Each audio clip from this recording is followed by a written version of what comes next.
So my background is electrical engineering, and I started out, well, I actually started out doing industrial automation, but then during the global financial crisis, I shifted over to the aviation industry. And so I focused on aircraft simulation, building aircraft simulators, operating them mainly for research purposes. And so I started out in design engineering, and then eventually shifted more towards engineering management and technical procurement. So kind of blending the finances with engineering. Okay, and so I love that. I'm a mechanical engineer by training myself. What made you transition into trading and investment strategy? The way they often describe it is actually I came back to investing. And so actually my first passion in life was probably investing. So when I was a kid, I was like saving my money. I was like buying gold and silver coins, and then I got into equities. My first stock was Adobe, Oh, wow. something like 20 years ago. Um, and so I kind of my first passion was, when I was like 12, I could tell you like what the DK level was at. Like I like whenever the news came on, I was like focused on the economics section. But in university, I went into engineering instead of finance, and so I had that kind of foray into engineering. And eventually, I just kind of on the side, I was still investing. That was kind of where I spent my free time. So a lot of it, some engineers that are really hardcore in engineering, when they go home for the day, they tinker with things. They continue to do engineering, when they're not on the clock. Whereas when I was not on the clock, I was doing investment research. And so it's kind of that thing, like, what do you do? What would you do for free is probably what you should also, consider doing as your main time. So I eventually shifted out of engineering and more towards that investing and research role. Mostly what I do is I take a systems engineering approach. And so, most of what I did in my career after just initial electrical engineering was systems engineering, kind of that engineering management type of thing, where basically it's the thing that engineering and macroeconomics have in common is systems engineering is about kind of designing and managing systems that are too complex for any one mind to have the whole system in their head. So it's multiple engineers from different disciplines, electrical, mechanical, software, aerospace, all working on something. And the difficulty in managing a project like that, and there's inevitably going to be problems. There's all these inputs, there's all these outputs, and you have to have a systems approach, which is basically a couple ways of looking at it. One is that you analyze all the inputs and you have to determine what the outputs are going to be from those inputs. And when they don't behave the way you think they should, then you have to kind of go downstream and kind of solve all the different subsystems to see where the actual issue is and what are the breaking points that are breaking maybe before other things, right? So each part of the systems has limits. And so I generally take a systems approach to macro. And the reason I think it works is because macro really is about systems. I mean, these are human design systems at the end of the day. The banking system is a human design system.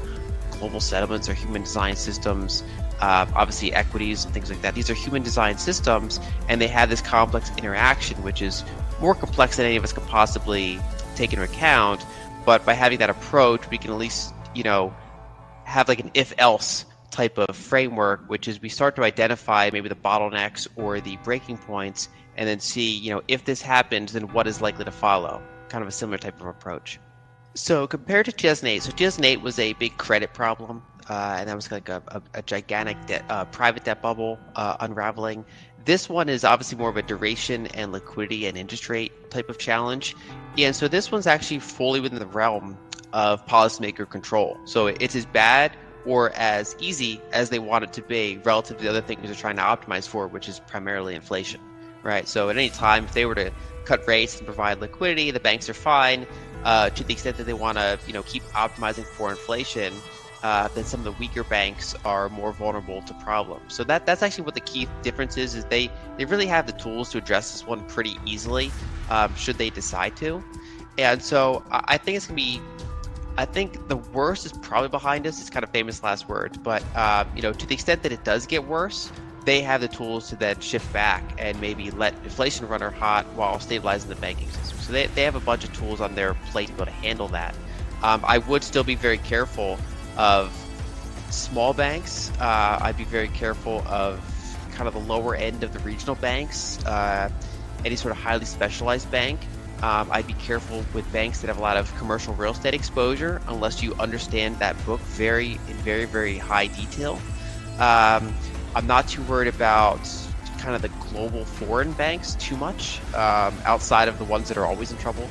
And I'm not too worried about say the top 10 banks generally in the U.S. And so I think this is more specific and it's more controllable, and it's really about, basically, if you go back in history, right, how do you come off the zero bound? That's actually a really hard problem for policymakers to do. If you have old interest rates for zero for a long time, how do you eventually get out of that? Because the problem is that when interest rates are zero, you build up so much debt in the system that if you raise rates, it causes a massive problem.